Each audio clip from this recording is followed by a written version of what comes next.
मध्य प्रदेश के सबसे दबंग नेताओं की फहरिस्त में कभी रहने वाले नरोत्तम मिश्रा मध्य प्रदेश की मुख्यमंत्री बनने की रेस में बहुत करीब जा पहुंचे थे।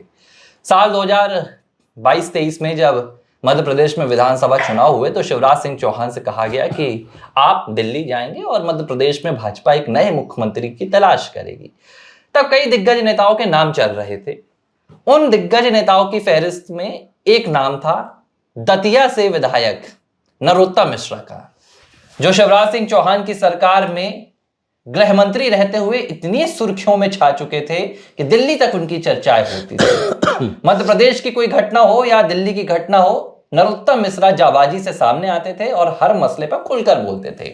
लेकिन हालात बदले, वक्त बदला।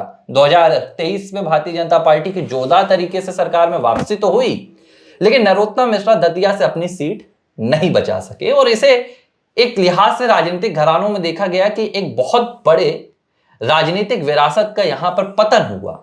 लेकिन तभी एक तस्वीर और निकल कर आई।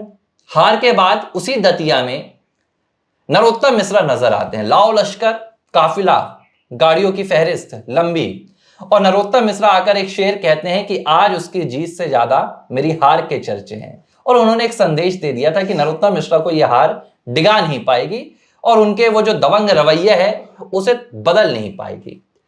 अब 2023 चला गया, 2 साल बाद 2025 आया। चर्चा हुई कि मध्य प्रदेश में अब एक नए भारतीय जनता पार्टी के अध्यक्ष को तलाशा जा रहा है और पीछे से एक आवाज आई कि नरोत्तम मिश्रा का नाम इस लिस्ट में शामिल है। गृह मंत्री अमित शाह से उनके संबंध है, मोहन यादव से भी उन्होंने मुलाकात की। मोहन यादव ने भरे मंच से एक बात की और उन्होंने कहा कि पद और कद से मतलब नहीं है, और जो नरोत्तम मिश्रा के लिए था वो पहले भी है, और नरोत्तम मिश्रा ने इस बात को माना था। उन्होंने भरे मन से कहा कि मोहन यादव ने मेरा पद तो चला गया लेकिन मेरा कद नहीं जाने दिया। पद चला गया, कद नहीं जाने दिया। लेकिन अचानक भाजपा प्रदेश अध्यक्ष का नाम जो आया वो हेमंत खंडेलवाल का आ गया और नरोत्तम मिश्रा खाली हाथ रह गए। देखो, इस समय मैं अगर बोलूं नरोत्तम मिश्रा के बारे में तो है तो बहुत योग्य नेतृत्व, तमाम चाणक्य की भूमिका निभा चुके हैं वो शिवराज सिंह चौहान की सरकार में, जो मुख्यमंत्री जब शिवराज सिंह चौहान थे। लेकिन इस समय उनकी स्थिति हो गई है दैनिक वेतन भोगी की। दैनिक वेतन भोगी मतलब छोटा छोटा काम देना, यहाँ भी काम कर लो। अब टोली, पहले अब कांग्रेस से नेताओं को लेकर आना बीजेपी, उसकी टोली का प्रमुख बना दिया। छोटे छोटे काम उनको दिए जाने लगे। एक बड़ा काम, एक बड़ी जिम्मेदारी जिसको हम कहते हैं प्रदेश अध्यक्ष की जिम्मेदारी, वो भी चाहती, क्योंकि आपको पता है कि जो चुनाव होना है वो लेट होना है। 2-2 साल का बीजेपी का अध्यक्ष का कार्यकाल होता है, तो इस बीच में उम्मीद थी कि नरोत्तम मिश्रा को प्रदेश अध्यक्ष बनाया जा सकता है और इस उम्मीद पे थे कि कहीं ना कुछ मिलेगा। कभी केंद्र की जिम्मेदारी की बात आती है, केंद्र में कुछ मिल जाए उनको, कभी प्रदेश की जिम्मेदारी बात आती है। देखो, सिर्फ आप ये कहो कि मेरा पद चला गया लेकिन मेरा कद जाने लगा, तो सिर्फ प्रोटोकॉल में गाड़ियाँ मिल जाना, पीछे सायरन एक गाड़ी लग जाना, एक सामने गाड़ी लग जाना और सायरन बजना और गार्ड मिल जाना, पीए मिल जाना, ये काफ़ी नहीं होता किसी एक राजनेता को। डायरेक्ट अगर कोई राजनेता पॉलिटिक्स में आया है तो उसको पद चाहिए होता है। पद से काम होते हैं, पद से जनता सीधा संपर्क होता है।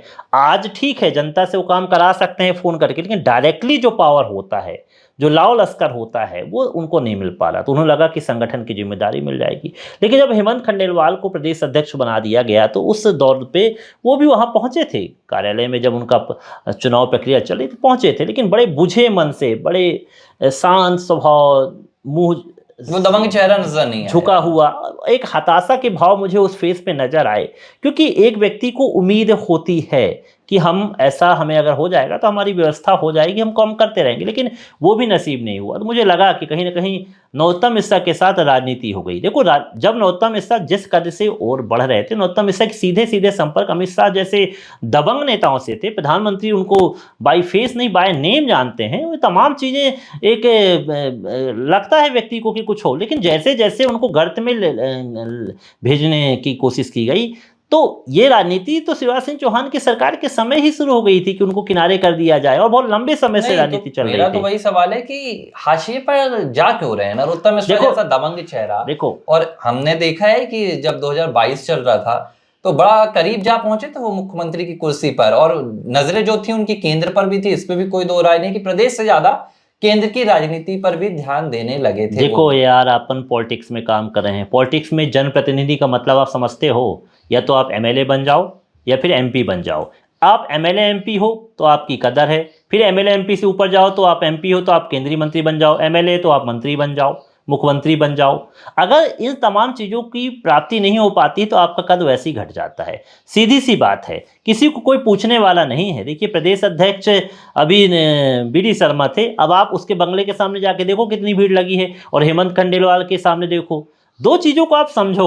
मैं ये नरोत्तम मिश्रा के बारे में तो ये कहता हूँ कि वो दतिया में जाते हैं तो आज भी भीड़ इकट्ठा कर लेते हैं, सभा वभा करते हैं, उनके में भीड़ इकट्ठा हो जाती है। उनके साथ दगा तो दतिया में हुआ है, और दगा उन्हीं के लोगों ने दिया है। जो उनके पास घुसे रहते थे वो विपक्ष में हुए, वोट दिए नहीं और हार उनकी हो गई। नहीं तो नरोत्तम मिश्रा 3 से 4-5 बार से लगातार जीत रहे थे, उनको ऐसे वो नहीं था। और सुनो, जब हारे तो उस समय तो उन्हें कार्यकाल में काम भी बहुत कराया था, लेकिन फिर भी आ गए। मैं वही पूछ रहा हूँ, चूक कहाँ हो रही है? चूक तो अंदर होती है। उनको लगने लगता है कि हम ज़्यादा गृह मंत्री हैं तो अपने काम पे लगे। वो तो खुद से स्वीकार करते हैं ना कि मैंने जनता से दूरी ऐसा लगता है बना ली थी, जनता ने मुझको हुआ। आप देखिए कि आज अगर हम मध्य प्रदेश के संदर्भ में चर्चा करें तो शिवराज सिंह चौहान केंद्रीय मंत्री हैं। आज जब हम बात कर रहे हैं, इस वक्त वो एक जनरल कोच में बैठ कर रहा है रेलवे में। बीते दिन वो आदिवासियों के घरों में गए थे, इतनी बड़ी जिम्मेदारी के साथ अपने संसदीय क्षेत्र में इतनी बड़ी सक्रियता। कुछ दिनों पहले उन्होंने पदयात्रा निकाली। शिवराज सिंह चौहान कर सकते हैं तो नरोत्तम मिश्रा देखो, राजनीति का सबका तरीका एक अलग होता है। नरोत्तम मिश्रा ने ऐसी इस तरह की राजनीति नहीं की। उनके समर्थक तो घिरे रहे हैं, लेकिन अक्खड़ स्वभाव था उनका, अक्खड़ स्वभाव ही चलता रहा। लेकिन नरोत्तम मिश्रा का स्वभाव अक्खड़ है तो शिवराज सिंह चौहान का एक अलग है। वो तो जनता के बीच घुल मिल जाते हैं, पानी में घुल जाते हैं। ऐसा नहीं कि नरोत्तम ने ये कोशिश नहीं की, नरोत्तम ने कोशिश की, लेकिन देखो हार जीत 19-20 चलता रहता है। ये चुनाव है, चुनाव में आप पता नहीं कर पाते, क्योंकि हर घर आप जा नहीं पाते। आप उन कार्यकर्ताओं के भरोसे रहते हैं जो बीजेपी का संदेश, जो नरोत्तम का संदेश पहुंचाते हैं। लेकिन तस्वीर कई बार बदल जाती है जब डायरेक्ट आपका अटैचमेंट नहीं होता और आपको लगता है कि मेरा जनता से अटैचमेंट। सिर्फ सभाओं में जनता को संबोधित करने से चुनाव नहीं जीते जाते हैं, उसके लिए आपको बूथ लेवल पे मजबूती देनी होती है। चलिए हार गए वो कोई चीज है, हारने के बाद भी उनकी दबंगई, उनके नेतृत्व क्षमता को दरकिनार नहीं किया जा सकता था। उस पद की चाहत थी जो प्रदेश अध्यक्ष के। एक बात आपको बीच में रोकूंगा और नरोत्तम मिश्रा के बयान पर चर्चा करूंगा। जो उनका बयान आया था मंच पर, मुख्यमंत्री मोहन यादव मौजूद थे, तमाम वरिष्ठ नेता मौजूद थे। आपको लगता है कि आज के वो दौर जहां पर प्रधानमंत्री नरेंद्र मोदी अपने आप को पार्टी का एक कार्यकर्ता मानते हैं, जनता का सेवक मानते हैं, उस पार्टी में रहकर भरे मन से कहना कि मेरा कद नहीं जाने दिया, इस तरह के बयान ही कहीं ना कहीं मिश्रा के लिए भाई नुकसानदायक इसलिए होता है कि आपको एक लोकलिटी। देखो, शिवराज सिंह चौहान को पता चला कि वो अब मुख्यमंत्री नहीं बनने वाले हैं, तो वो व्यक्ति सीधा सांसद का चुनाव लड़ा और किनारे निकल दिया, चलने लगा। और वो तो आप सोचते हो कि उनको पता चल गया था शिवराज को मेरे को मुख्यमंत्री नहीं बनाएंगे, तो वो सीधे अपने जनता के बीच में आने लगे। फिर आपको याद होगा पुल के नीचे, पुल के ऊपर जनता खड़ी हुई है, आपने देखा होगा, नीचे जनता घेर रही है, सेल्फी ले रही है। तो जनता का टचअप जो होता है वो है। अभी आप देखो, अभी सिवनी खुर्द में पहुंच गए थे, सिवनी खुर्द में जाना तो चाहिए था मुख्यमंत्री को, वहां पर आदिवासियों के घर गिरा दिए वहां के निरंकुश प्रशासन ने, वन प्रशासन ने। उसके लिए वो पहुंच गए और उन्होंने बोला मैं मोहन यादव से बात करूंगा आदिवासी भाई बहनों के साथ, वहीं पर रोटी निकाले,